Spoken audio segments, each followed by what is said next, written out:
Hey everybody, and happy April. I'm Johnny FD. I am stuck here in Sri Lanka, quarantined here in this balcony basically for the last 10 days. But I wanted to go over the last 31 days of March, the longest month we've ever had in our existence, and go over everything that I spent, everything I earned, and what happened to my goals for the month.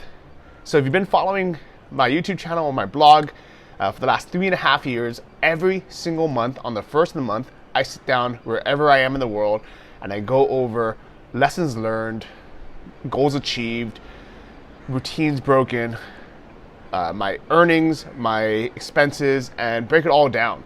I think it's really, really important to do this, especially during this month. So if you haven't done it, I encourage you to watch this and then do it for yourself, because it's the best way to keep on track, not only with your finances, but also just all the goals in your life. So let's go ahead and get started.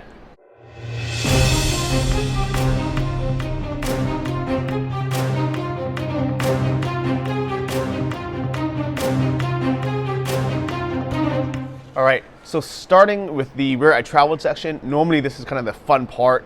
You know, the month before this, I was in Chiang Mai, then in Bangkok, then I flew to Sri Lanka. This month, I've been here on this balcony. But actually, it's only been the last 12 days. March 1st through the 20th was actually relatively normal for most of us, if you really think back, including myself. So here in Sri Lanka, what I would do is I would have a great routine where Monday through Friday, I would work actually here on the balcony for a bit, go for a surf just across the street on the beach, and then on weekends, I would go on a side trip. So this month, I went to Ella, which is this little mountain town. And if you've ever been to Pai near Chiang Mai in Thailand, or in Ubud in Bali, then Ella is very, very similar. It's a little mountain town. It's a few hours away from the beach. It's relatively cheap. And what I really like about it is, first off, unlike the beaches where it gets pretty hot during the day, Ella's a lot cooler because it's up in the mountains. There's lots of hiking, lots of viewpoints to go to. And there's this one street, which is exactly the exact same street as you would find, or the same experience as in Ubud, Bali. So tons of shops, lots of restaurants, kind of bars to hang out at. And it's a nice experience. It's less touristy still than Bali, because it's Sri Lanka, which is kind of like Bali 20 years ago, before Eat, Pray, Love, before all the Australian backpackers started going there. And it's a nice experience. So it was really, really beautiful being there. We went hiking to a place called Little Adams Peak, which is a few hours up, a really nice viewpoint. And then we went somewhere, actually, and if in the photo you can see, there was a bunch of digital nomads here with me. So after the Nomad Summit in Chiang Mai, we decided this year, let's all go to Sri Lanka together. So we put together a Facebook group just for attendees of the Nomad Summit. And then we said, hey, whoever wants to come to Sri Lanka, I'll be there from these dates. We're going to stay in this little surf town called Weligama. Anyone's welcome to join. And we're going to take weekend trips. So last month, if you read that report, we went on a safari. We literally rented a Jeep and went on a safari. And then we went to the rainforest to go trekking there, and we did all these kind of cool trips. This month was Ella, and then the weekend after, we actually went to a snake farm, which is actually pretty close to here in Weligama. And what's really cool about it, it's not a farm at all. It's literally some guy's house, and this guy gets called by local villagers whenever there's a snake in their house. And normally, they would just call someone over to kill it. But this guy, instead of killing it, he would capture it, bring it back to his house, and then once a month or so, he would go deep into the jungle and release him there. And while they're at his house, he lets tourists come over and basically look at the snakes. And he will take them out one by one, and he'll explain the history on them. He'll tell you if they're poisonous or not. He'll tell you a bit more, about where they're found in the world. It's actually a really, really cool experience. I highly recommend it. But for most of the month, I've been here in Weligama. I really, really like it. It's a really, really great routine. I made a video literally the day before the quarantine started here in Sri Lanka. For those who aren't familiar, we have a lockdown here for the last 13 days now, and it's a countrywide curfew. Luckily, I'm not in Colombo or the north where it's more affected, where they are not allowed to leave the house at all. Here, we're not allowed to leave on most days, but every 3 or 4 days, there's a break, which means from 6 a.m. to 2 p.m. that day, we're allowed to go outside and basically do whatever we want. Go grocery shopping, go to the beach. So even though it's a bit of a strange system where every 3 or 4 days, everybody goes to the grocery store at once, causing really, really long lines and just a lot of people, which kind of killed the point of isolation.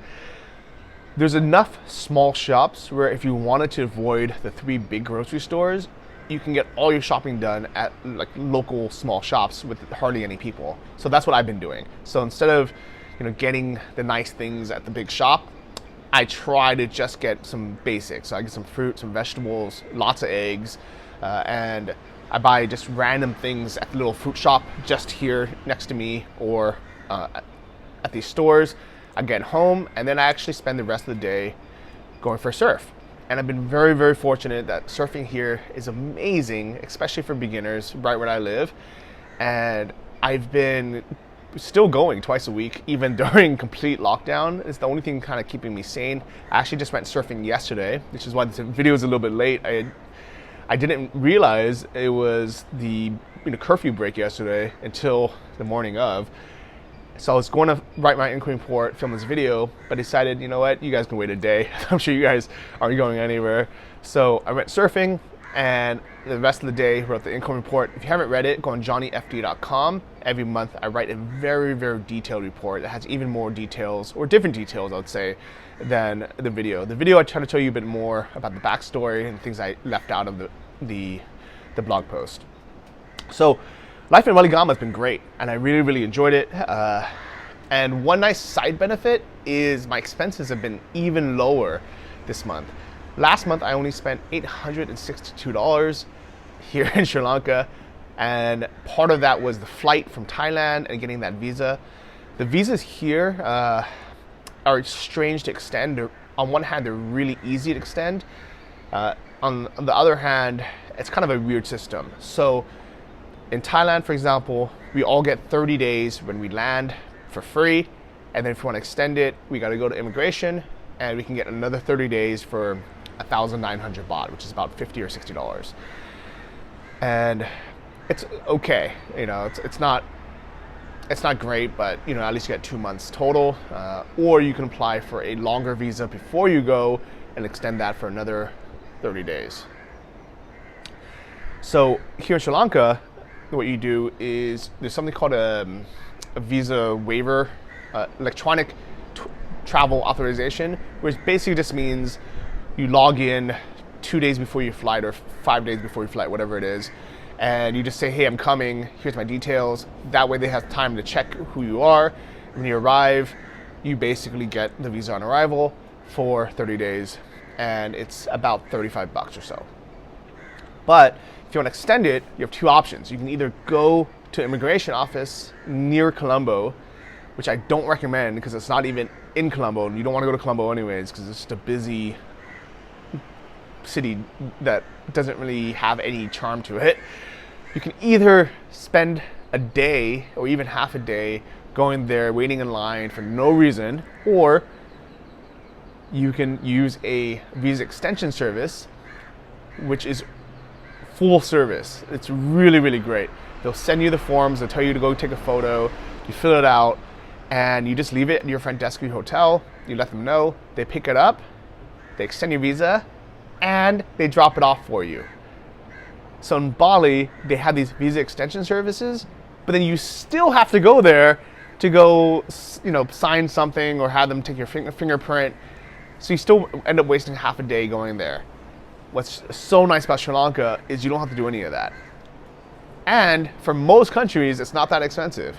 So for Germans, I think it was a $35 service or something, and you would get an extra up to 3 months. So it's so strange. You can ask for 1 month, 2 months, or I think even up to 3 months extension, and you can do this twice.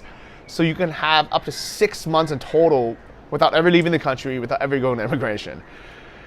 However, for Americans, it's really expensive. It's $125 plus the the fee, so it's $137. And I was stupid enough to only ask for 1 month because I thought I was leaving. I was supposed to fly yesterday to Europe. I should have just asked for 3 months. Always ask for the maximum amount now, just in case. Don't try to follow a system. Don't try to not be greedy. It sucks, but that's just the way it is. So I'm kind of screwed because my visa expires in a few days and visa offices are closed. But thank God, luckily, Sri Lanka is smart enough and kind enough to just have automatically extended all tourist visas twice now. First, it was until April 8th, and they're doing it again until May 12th. So we're basically getting 2 months of extension. I think we still have to pay for it when we leave, but it's worth it. It's not that big of a deal.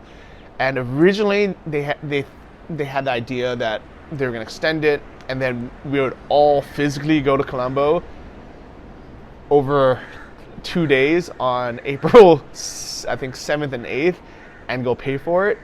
And when I read that, I was like, this is a terrible idea. We're all under lockdown curfew. We can't travel. And you want thousands of tourists to come to your office during these 2 days to pay for something? You are insane. This is not going to work. And luckily, I think they figured out the logistics of that being a nightmare. They're like, you know what? This is not going to work. Don't come, guys. We're going to give you 1 more month. So I'm so happy. I'm so grateful for the government of Sri Lanka. You guys have really, really taken care of tourists. And this is a big reason why I'm happy to be here. I have friends in Bali who are trying to get out because Indonesia is trying to charge them something like $50 a day to stay there on an overstay. And Thailand, I think they finally figured it out. It took them a while as well, but now they're figuring out a way to extend people's visas. But people have been freaking out. And Sri Lanka was the first country to be like, don't worry, guys, we'll give you an extra month. Oh, don't worry, we'll give you another month. So very, very happy to be here. I'm very, very fortunate to be here. But back to the expenses. I was traveling with Daniela, who I met in Chiang Mai, and when we had literally just met a week before I was going to fly to Sri Lanka, and I said, hey, I don't know if you have planned, but I'm going to Sri Lanka if you want to join me. And she said yes. So we've been hanging out for the last 6 weeks here, and it's been really, really nice. It's been nice having someone under quarantine together, someone to travel together during the free time, but also during the hard times now. But unfortunately, she just left yesterday, basically. And it was sad seeing her leave, but there was a kind of government flight that they organized, a special kind of one-time flight back to Germany, basically almost directly back to her city. So it was and it was really, really cheap as well, and it was probably the last flight. Like if that was either she gets on this flight, that's a perfect flight, or she doesn't go home for who knows how much longer, months maybe.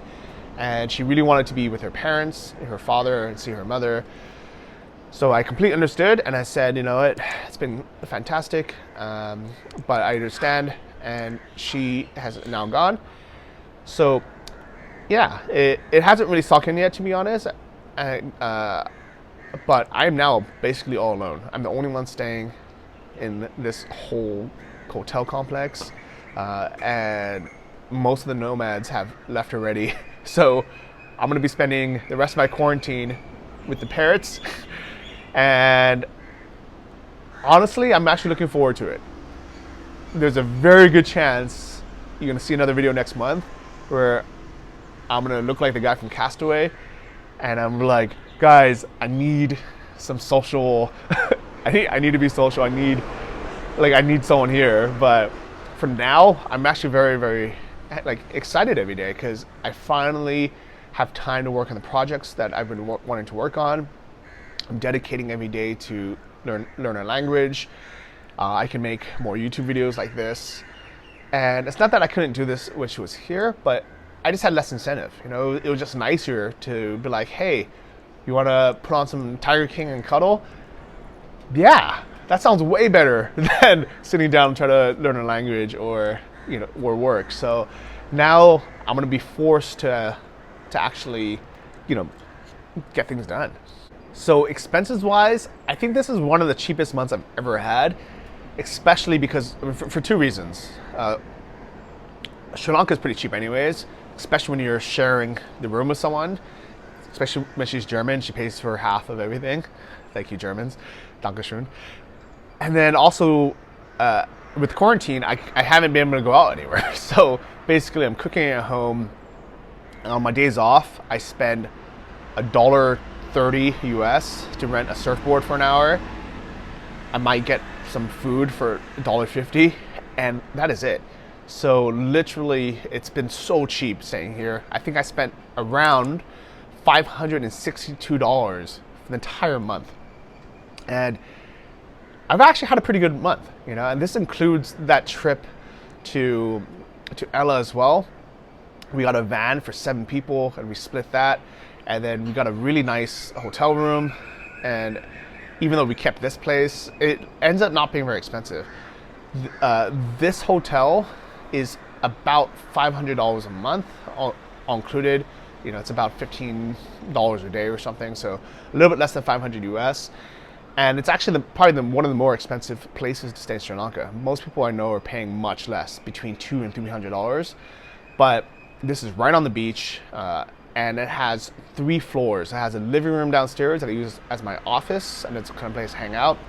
And upstairs, it has a big yoga deck. I'll probably make a video. Actually, I'll definitely make a video about what quarantine life looks like for me, because I'll have so much free time, and I'm sure some of you are going to be interested. So I'll show you around the whole place. But even though this was one of the more expensive places, by splitting it with 2 people, I only paid less than $250 for the entire month, including Wi-Fi, utilities, cleaning, all that stuff. And I don't have to spend any money on getting a motorbike or scooter, because I'm right in the center of town. I'm literally 1 block away from the main bus station, kind of like local area where all the restaurants and supermarkets and shops are. And then I'm across the street from the beach. So literally, I don't have to take a cab anywhere unless I want to go to one of our favorite restaurants like Mama's in Midigama, which is a $1.50 right away. So still not very expensive. And yeah, it's been really, really cheap living here. And I'm so fortunate that I'm able to earn money online even while in quarantine or lockdown. I'm so fortunate, so glad. And this is why being a digital nomad or being an online location independent entrepreneur is such a blessing. And this is why I've been encouraging, my friends, my family, and all of you to start an online business and be free. Because so many people think that having a traditional 9-to-5 job back home is the safe and secure way to live life. But I've always known that it's not. I mean, you can't control what your boss does, what the company does, and now you can't control what the economy does or what these lockdowns do. And it's sad because I have so many friends back in the US who have gotten furloughed, which basically means forced to take an unpaid leave of absence. It's basically being laid off and saying, sorry, we have no business, we have no money, and we can't afford to keep all the employees, or you're not going to have a job to come back to. So you are temporarily laid off, go collect some unemployment, and you'll have a job waiting for you whenever this ends. But basically that means they don't have a job. And if they kept their expenses really low, that unemployment check would be enough to cover everything and it'd be fine. However, it's expensive to live in the US, it's expensive to live in Australia or Canada or the UK or a lot of these places. And it's just not enough. So I'm so fortunate for being able to earn normal money and being able to spend so low, because even if I was, only making $1,000 a month, I'd be able to live here forever, spending $562 and have money to save up. But when I was living back in the US, my expenses were $3,000 a month. And that's not even doing anything crazy. That's living, in a studio apartment. That's, driving a used car, not even in the city center, so I had to commute to work. And definitely not living by the beach in a hotel with a house cleaner eating out every meal. So income-wise, I have two big sources of income now. I have all my online income through my various, online businesses, and then I have my investment income. And what's really, really strange this month is, on paper, my investment income or my investments have tanked with the stock market. So I'll log into my account and I'll see negative $120,000 less than what it was before. So a lot of people would freak out, because if you see your retirement account drop by over 6 figures, you'd be panicked. However, I'm not at all, because first, I have enough cash savings where I never have to dip into that, or at least not for a year. So I never have to sell. Actually, it'll probably last me more than a year, because my my cost of living is so low here. And second, even though the actual the paper value of those index funds or the stocks are lower by 30% now, they're still paying dividends as normal. So if you look at my account, I am now up $1,007 for this month or this quarter in dividends, which is money that you actually receive, and I have it automatically reinvested, or you can just have it hit your bank account and you can just spend that money. So that $1,000 is real. And then the negative $34,000 plus the negative $20,000 from last month and the negative $3,000 from the month before, that's all paper losses, which means if I panic and I sell now, that locks in and I really do lose that money. Then I end up losing, almost $100,000 throughout my accounts. Or I can buy more stocks at this lower price and actually lower my entire cost basis. If you want to know more, watch my other videos on YouTube that I just made this week about buying and selling stocks, both individual stocks as well as index funds. For more info on why I'm not panicked and why this is actually a good thing, why I'm actually kind of excited that the stock market is low right now. Aside from that, I still have all my passive income from my different online businesses. And what's really, really cool is now has actually been a great time to be an affiliate, because so many companies are offering amazing deals. So it's like a 1-2 punch where people have free time now. People realize that they should probably start an online business for themselves, because they don't have a job and they can't depend on a normal income. So now people want to start an e-commerce store, a dropshipping store. They want to get into blogging. They want to start a website, whatever it is. And all these companies that I've been recommending, like Shopify, has now extended their free trial from 14 days to 90 days, just because they want to help people out, but they also know that this kind of is an economy dip.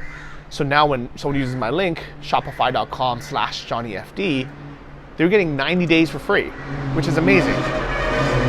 Which means you can build your entire store, get it up and running, even start making sales before you ever need to pay them anything. And I get a commission for that, for letting you guys know about it, basically as an advertising partner. Same with SiteGround, the WordPress host that I use. Instead of having their normal, free trial, they're having 3 months for 33 cents a month. So if you wanted us to play around with WordPress, to learn WordPress, to migrate it over, you're not really sure, if WordPress is for you, but you want to try it out, 3 months for basically 99 cents. You can use my link in the description below on my blog.